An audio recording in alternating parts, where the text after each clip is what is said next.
Hammaga assalomu alaykum. Bizlarda keyingi navbatdagi zdaniyamizning avzori bilan tanishib chiqamiz. Ana shunday ko'rib turganingizdek, toza remontlangan, ishlashga tayyor bo'lib turgan zdaniyamiz. Sirtlik fasadlari ishlanib turibdi.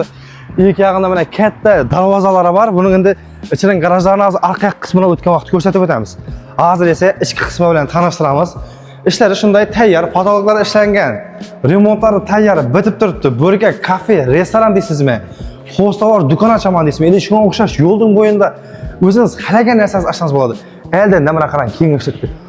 Dambagacha buradan parkovka qilib foydalansangiz ham bo'ladi. Agar mashina keladigan narsa ishlayman desangiz ham parkovkangizdan muammo yo'q. Mana eshiklarni ham xalasangiz bo'lak-bo'lak do'kon qilib, отдельный ochib olsangiz ham bo'ladi. Bu yerga отдельный 3 do'kon qilib olsangiz bo'ladi.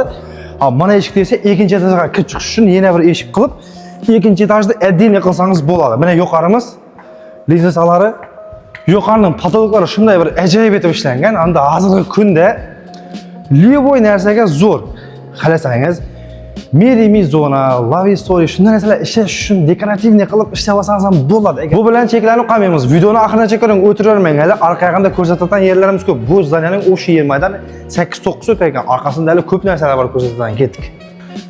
Bu tomonimiz esa ya aytgan darvozamiz bo'ladi. Bu darvozadan ikki yoq ham shunday uzunasini 30 ga 7 metrlik garaj qilib ishlangan ekan.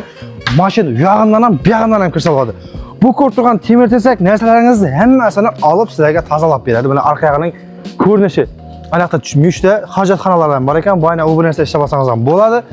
Mana esa orqa yoqqa kirib chiqadigan eshiklar, mana ikki dona eshik, zdaniyaning ichidan orqa yoqqa chiqadigan eshiklar. Aynalari qo'yib tayyorlanib turibdi. Livoy ish qilaman desangiz tayyor narsa. Mana bu yog'imizda ko'rib turganimizda mana ikkinchi chertak bo'ladi mana bu taraflari. Aling buning yana bir zo'r yeri, orqa yoqdan ham mashina kirib chiqsa bo'ladi. Orqa yoqdan ham polni mashina kirib, bu narsa yuk tushiraman desa, furalargacha kirgizsangiz bo'ladi. Gapdan qisqasi, fura kiraman, yengil mashina kiraman, hammasini avtobusda bor. Mana alingimda yana bir foydali tomoni. Yerlarni qiziqamas ekan. Kerak emas bizlarga deydi, paka deydi, masalan, kim kelsa, u ishlatsa deydi. Ishingiz chiqib ket, yo'qsa ishingiz zo'r bo'lib ketdi, bahasini ko'taraman degan narsa yo'q deydi. Kelsin deydi, dogovor qilsin deydi, men bilan deydi. 3 yo'l, 5 shartnoma tuzsin dedi. Men dedi bo'ldi, shartnoma asosida berib qo'yaman, aynan ishim yo'q, pulini vaqtida bersa bo'ldi dedi. Kimga ana shunday katta zdaniya kerak bo'lgan bo'lsa, arenda qazda bilgan bo'lsa, keling, ko'ring, foydalaning.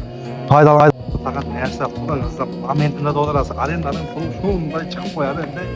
Ana shunday zdaniya sizlar bilan men Ixtiyor O'g'ilchanovich.